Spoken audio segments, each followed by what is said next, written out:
Welcome to the Fragility Forum 2022 podcast series produced by the Fragility, Conflict and Violence Group of the World Bank Group.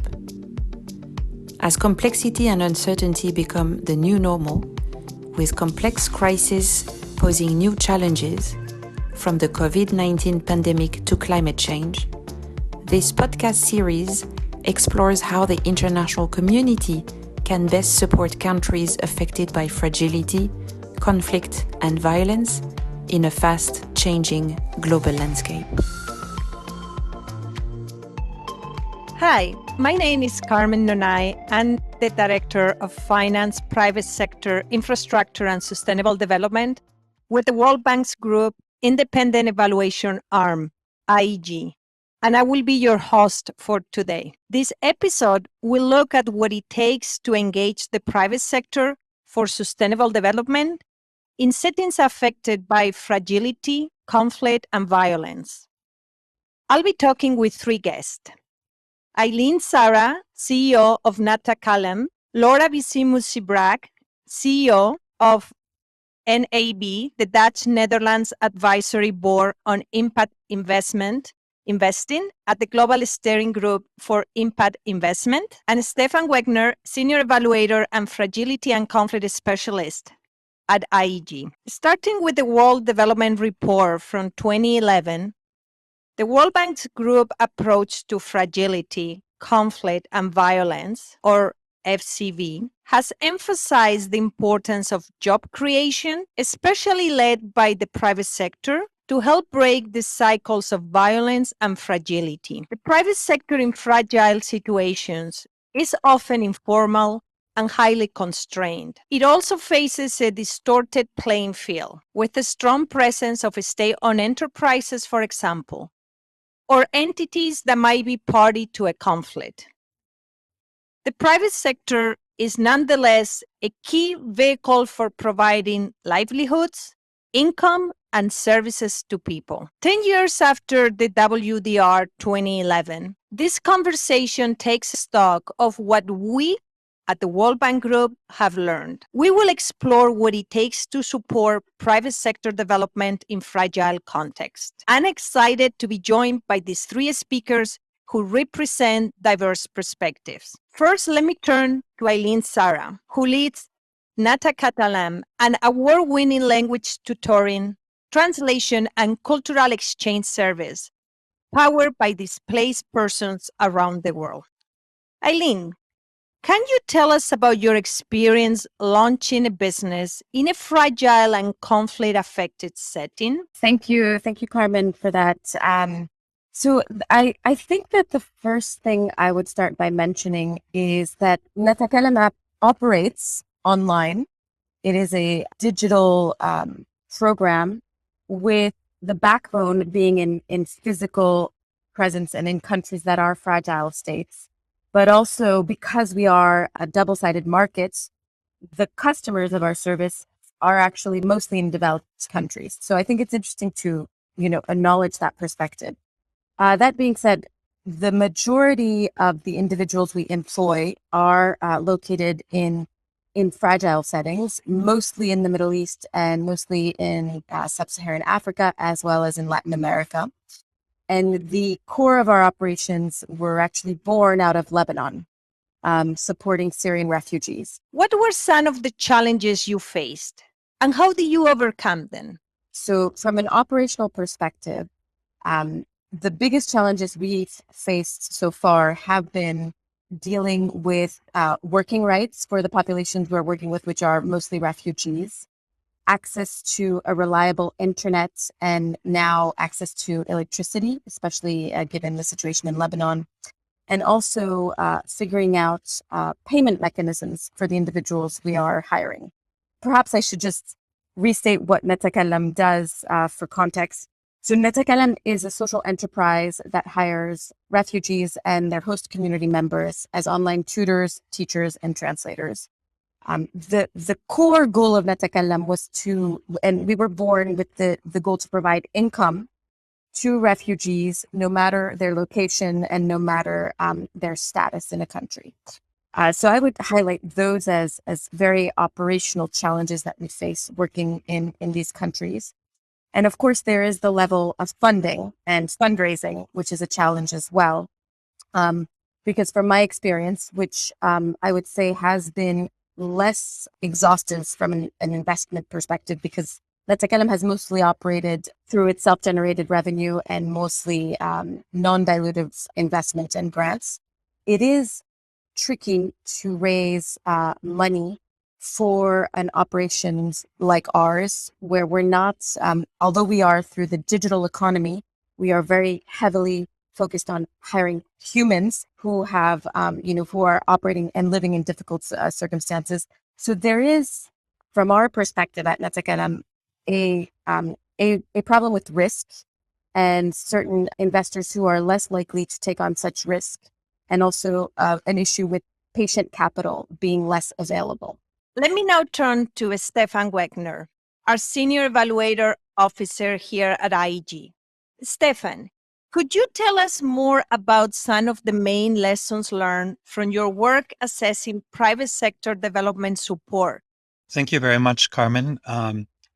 And I'll be very happy to refer to our work evaluating private sector development issues in fragile and conflict-affected settings.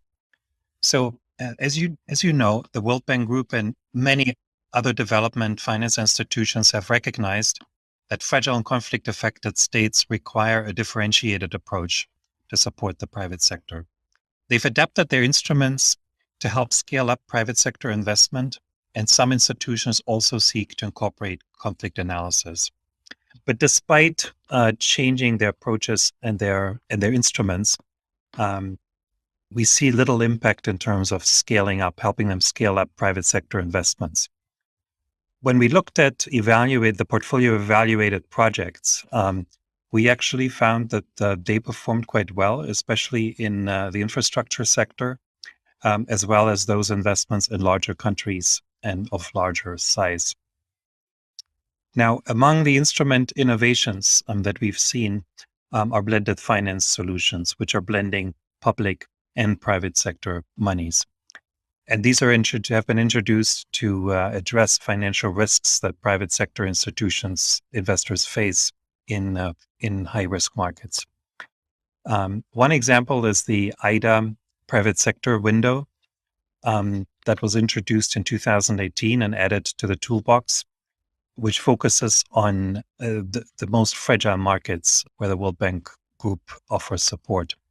However, the early experience with that instrument showed some positive results in terms of allowing the private sector arms of the World Bank, IFC and MIGA, to enter new sectors in markets where they were not present previously.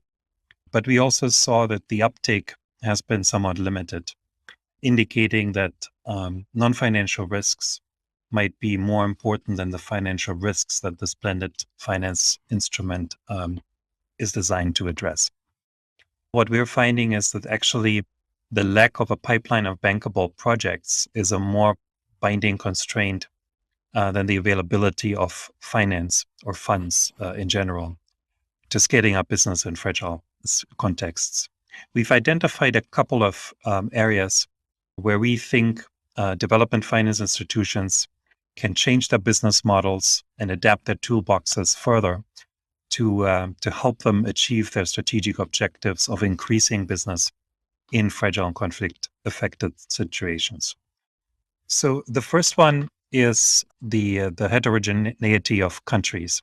So here, what we're seeing is that differences in country conditions call for differentiated strategies that are based on a thorough analysis and diagnostic of opportunities and constraints in those countries, also building on an understanding of the drivers of fragility and conflict.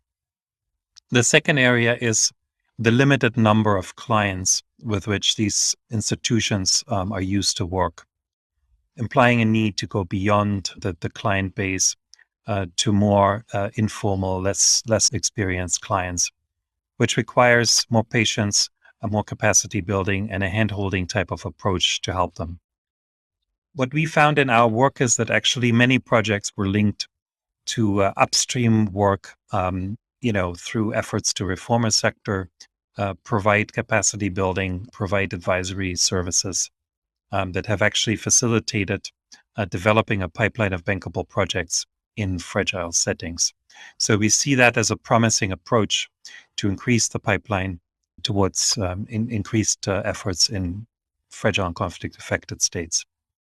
Supporting private investments in fragile contexts is very expensive. It involves higher costs of doing business and also longer time horizons for generating projects and the patient capital that Aline was referring to earlier. So in sum, overall, we are still learning which models and approaches are effective in fragile contexts, and supporting private sector activities requires continuous experimentation, adaptation of approaches and models, and learning as we go along. Let me stop there, Carmen, and back to you. Thank you. Thank you, Stephan. Let me now turn to Laure.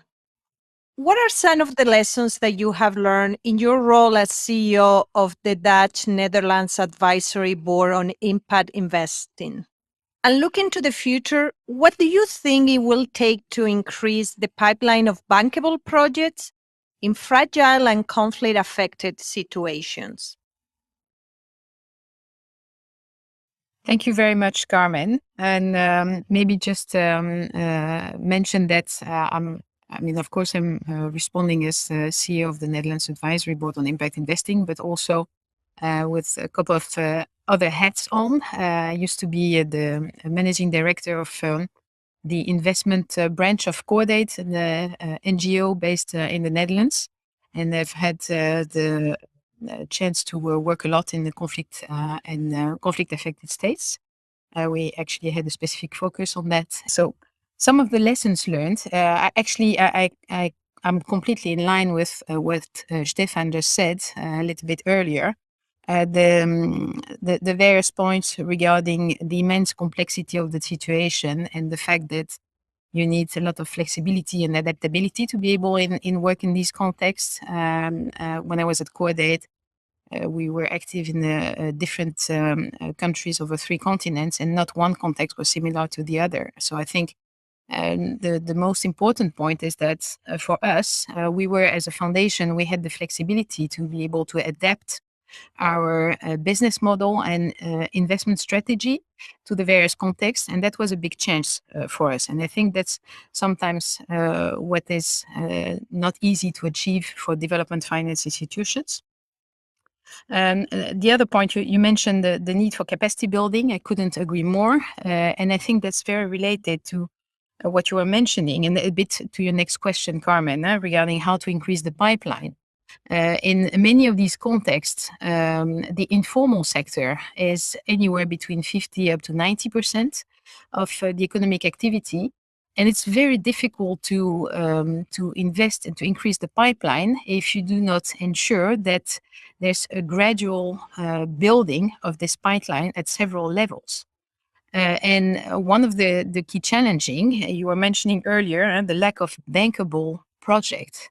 And I've been in contact before with Stephan and your team at the evaluation group. And I always ask the question, what is a bankable project? And I'm pretty sure that if you ask various types of investors, you're going to have many different answers of what is a bankable project. And I'm sure that for IFC and MIGA, it's slightly different from a foundation like Cordaid. So bankable is very often you hear about risk-adjusted returns. But then one of the mentions of Stephan was that the cost of doing business in fragile contexts is 2.5 times more expensive than in other developing countries.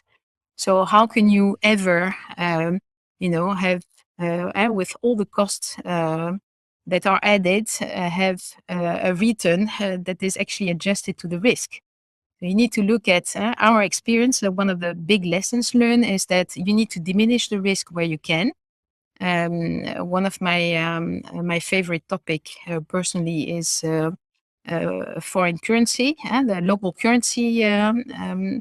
We have wonderful instruments offered by TCX, the currency fund. But unfortunately, the burden of the cost of the hedging very often is borne by the enterprise that we're financing. So they end up with unbearable costs. All of this is just adding to the complexity of the situations.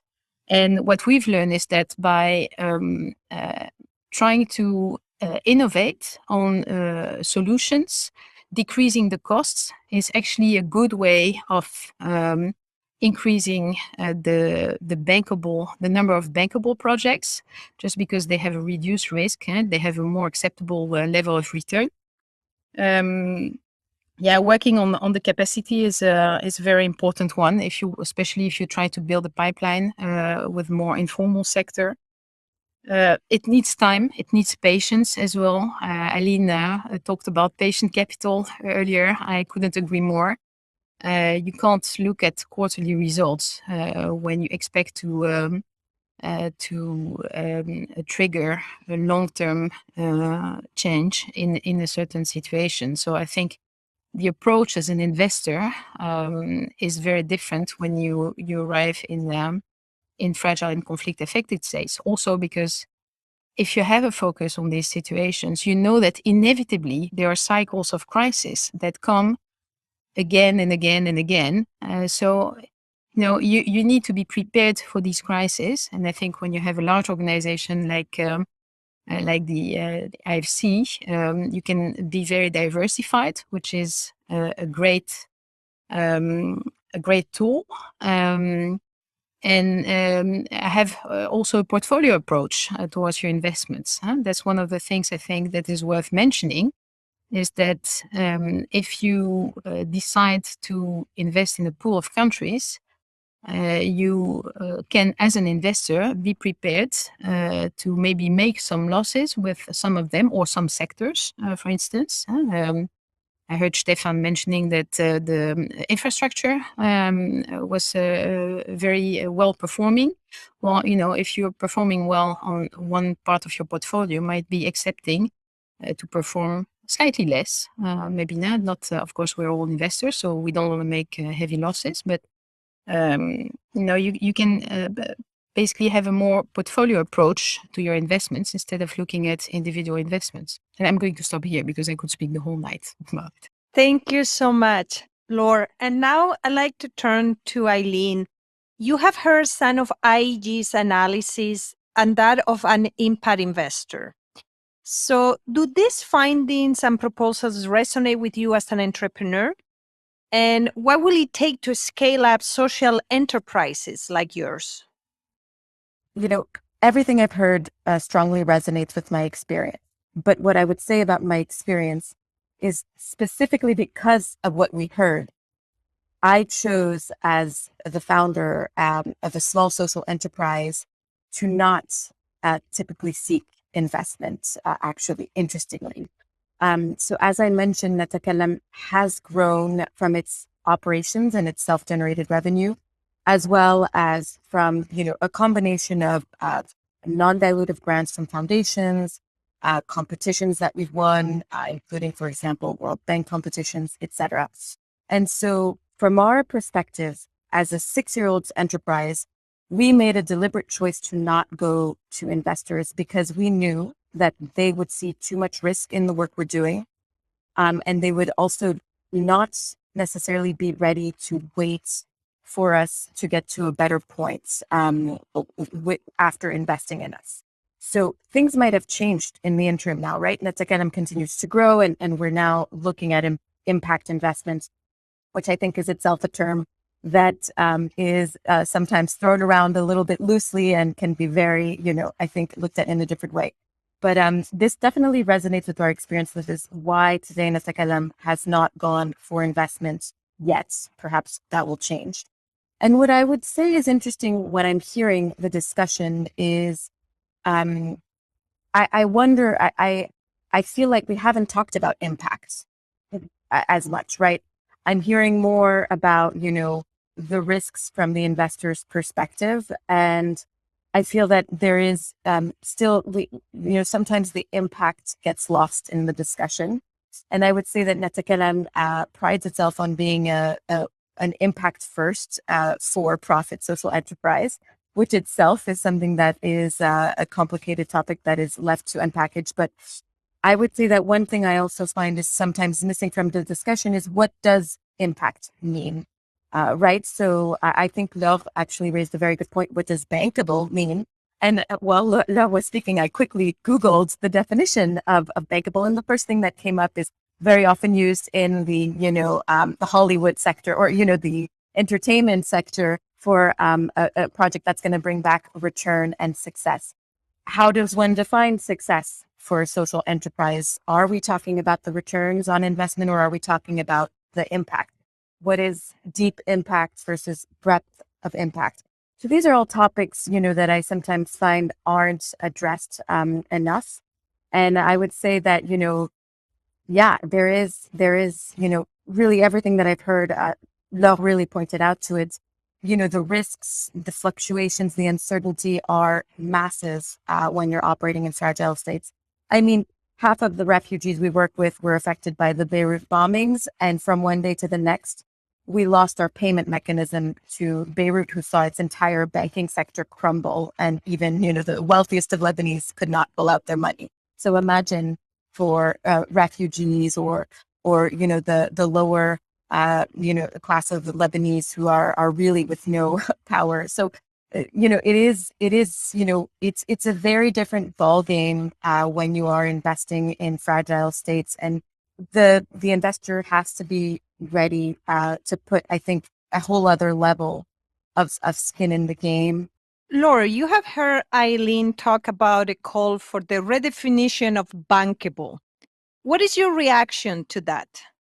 So I couldn't agree more with Aline when she mentions it's interesting that because she considered that her enterprise presented too much risk, so she was hesitant to attract investors. I understand that, and actually there are more and more investors that start asking the question of what should be return expectations as well. We talk a lot about risk-adjusted returns, but some investors, impact investors, start asking the question of what are fair returns.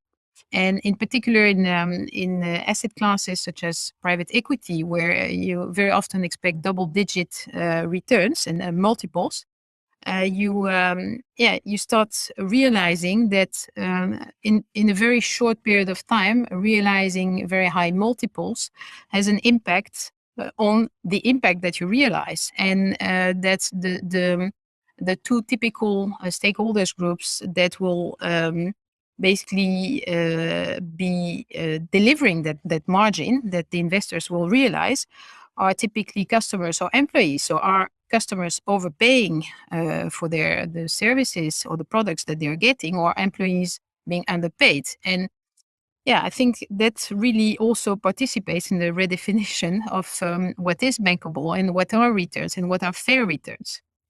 Thank you for joining us for this conversation. And to explore more evidence and lessons learned on what works, what doesn't, and why, please do check out our IG podcast series, What Have We Learned? You can find all of our episodes on ig.worldbankgroup.org. This wraps up this episode of the podcast series. Thank you for listening, and please check out our other podcast. For that, and to learn more about the World Bank Group efforts in environments affected by fragility, conflict, and violence, please visit our website www.worldbank.org/FCV.